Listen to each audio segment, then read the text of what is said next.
Lesson 211, Fraction to Decimal Conversions. The daily learning target is, by the end of the period, students will 1. Convert fractions to decimals, and 2. Classify fractions as repeating or terminating decimals. The in-class is Chapter 2, Question 1 to Question 5. The homework is Chapter 2, Questions 8 through Question 17.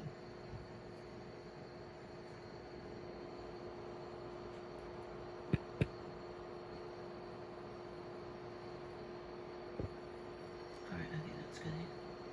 Alright. Fraction to decimal conversions. Question 1. Compare the portions in each picture below. Portion A. What fraction is shaded here? 2/3. Okay. And what does 2/3 look like as a decimal? It's 0.6, and that 6 repeats. This is a repeating bar. Okay. Portion B, how much is shaded? 3/4. Do you know what 3/4 is as a decimal? It's 0.75. Okay. The pictures and fractions for each representation are similar, but the decimals look very different. With your team, discuss how the two decimals look different and why they might look this way. Be ready to share your ideas. So, portion A repeats, and portion B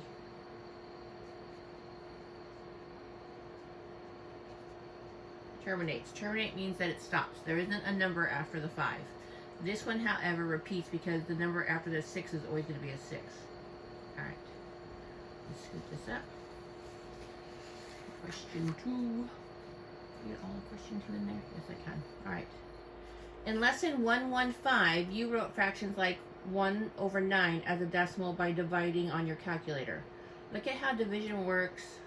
Looking at how division works can help explain why fractions can look so different when written as decimals. So this isn't this 1/9 just means 1. Oops, means 1 divided by 9. Okay. Imagine you have 13 cheese sticks that you need to divide evenly among 5 people. You can write this relationship as 13 cheese sticks divided by 5 people, or 13/5, or 5. Look, I couldn't on my computer make the division sign, so can you add that right there? 5 going into 13. The problem is represented with the pictures and symbols below. So we have 13 cheese sticks, and we want to divide it into by 5 people. Okay. So we have 5 groups of 2, and then there are 3 left over. This is supposed to be a subtraction sign there. I don't know what's going on. Alright then.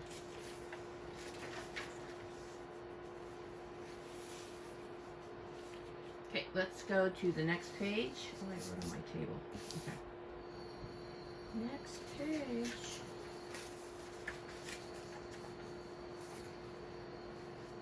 Make sure my questions are on screen. Okay.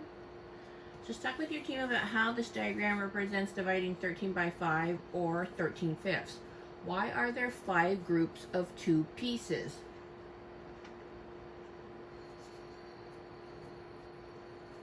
There are 2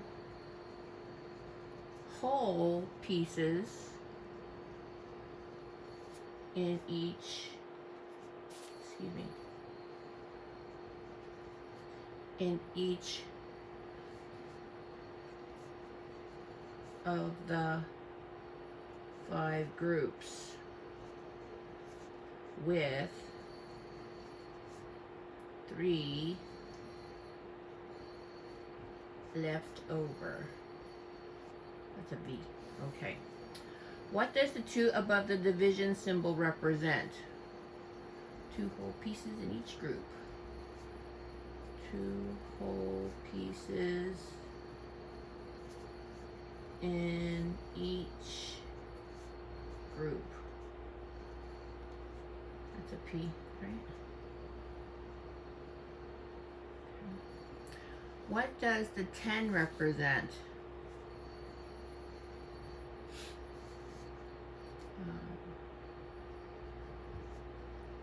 10 pieces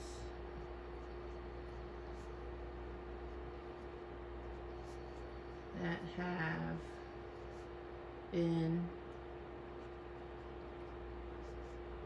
grouped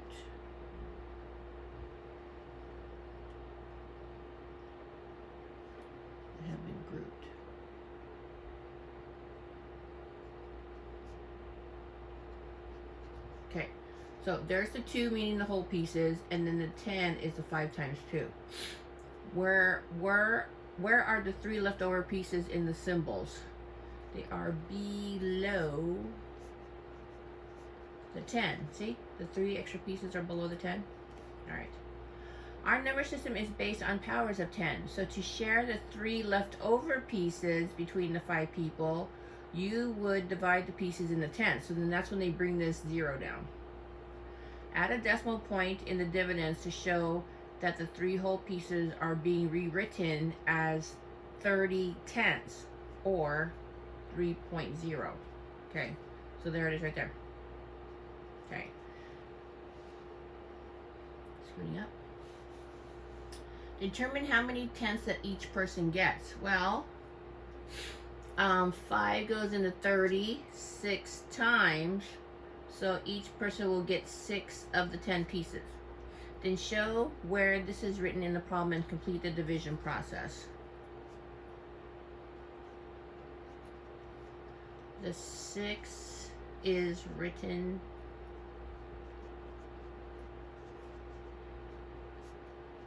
to the right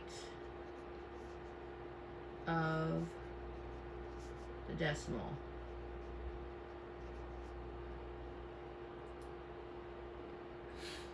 So how much cheese will each person receive? Well, they're going to get 2 whole pieces and 6 of the 10 pieces that were cut.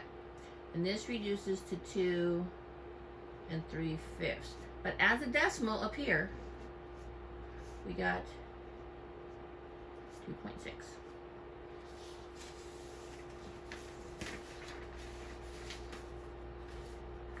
Okay, let's go to the next page.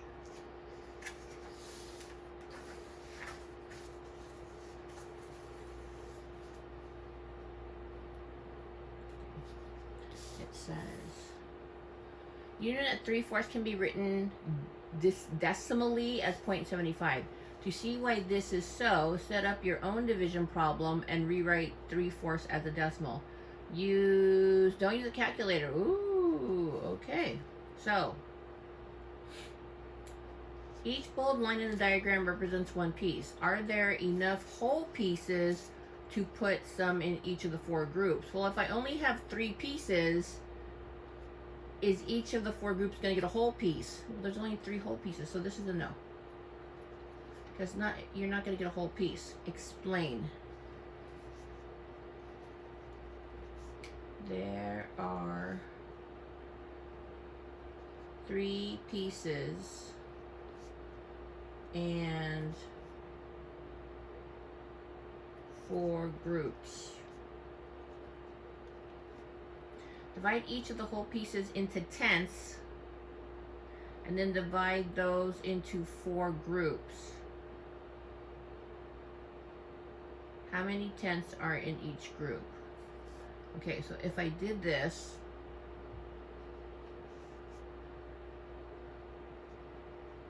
me dividing it by 10 means I put that 0 there. Can you see it? Yeah, okay. So 4 goes into 30 7 times. That'll be 28. Okay, so there'll be 4 groups of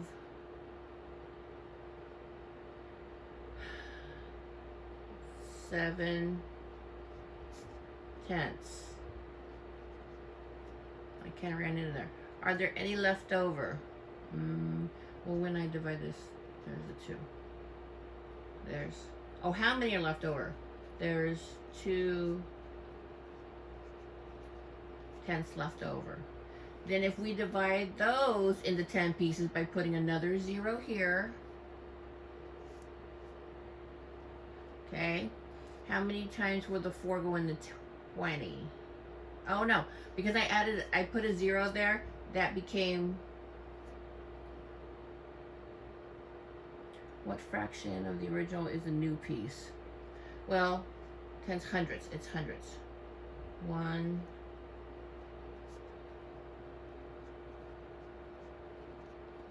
hundredths. And how many are there? There are 20 of them because I added that 0. You may need to visualize these pieces instead of drawing them. Scoot my paper up. Is my paper crooked? I can't tell. Okay. How many of these new smaller pieces will be in each of the 4 groups? So then if I did up here 4 in the 20, I would get 5, but that 5 is in the hundredths place. So this is 5 hundredths. And how many will be left over? 0. None. How can you tell that a decimal has terminated? There will be no remainder.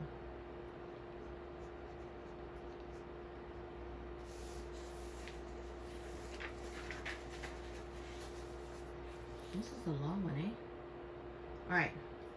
Last page.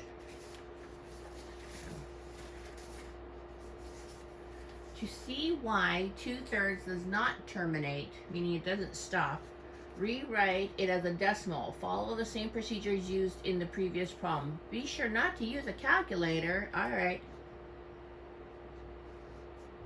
3 and a 2. No. So then I cut it into 10 pieces. So now I have 20 pieces. 3 goes into 20. 3 times 6 is 18. Subtract 2. Cut those 2 leftovers into 10 pieces. So now there's 20. So do you see how there's a pattern forming here? Okay. So then that's why the 6 is going to repeat. All right. As you continue, scoot this up, to divide the pieces into 3 groups, what happens? Each time you group the pieces,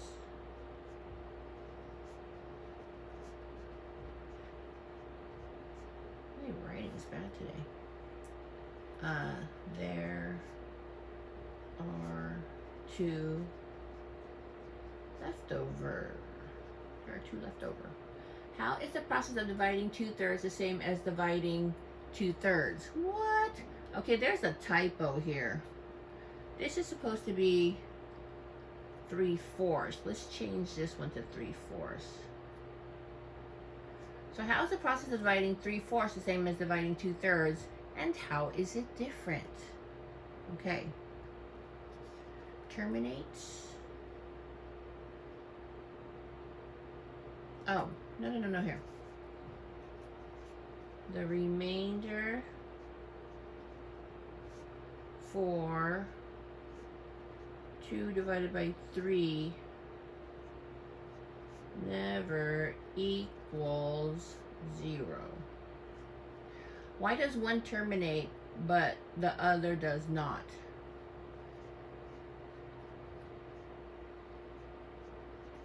Terminate means remainder equals 0. Repeat means remainder never equals 0. Oh my gosh, can you see that? No.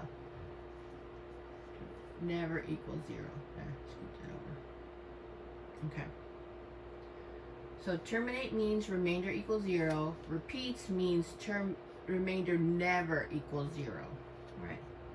Let's go to the last question, Katrina. Katrina works at the fraction factory. Scoot her up. Okay. Her job is Her job is of the customer. What? Oh, her picture got moved up. Look at that. Look, it cut right into my wording.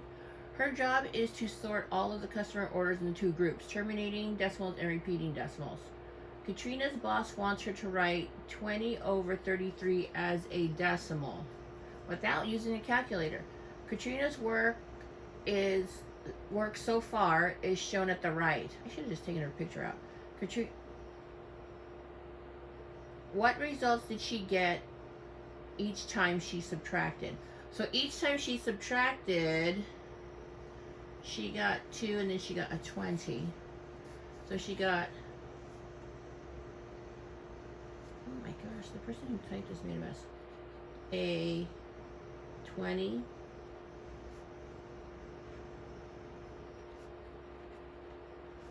And then a 200. Which is what she started with. Didn't she start with 200? Yeah.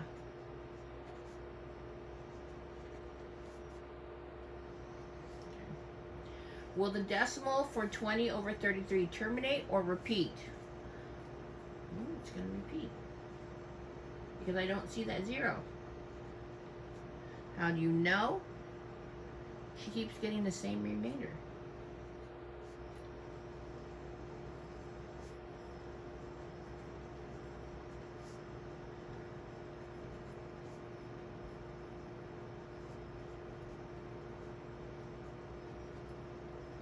Alright, to be sure, how far should Katrina continue with her division?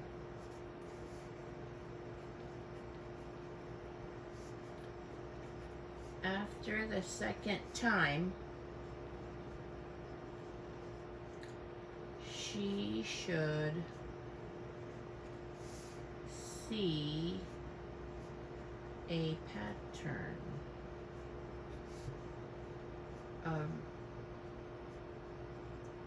remainders. Oh my gosh, you guys, that was a hot mess, eh? Sorry about that one. Alright, so that finishes our in-class for 211.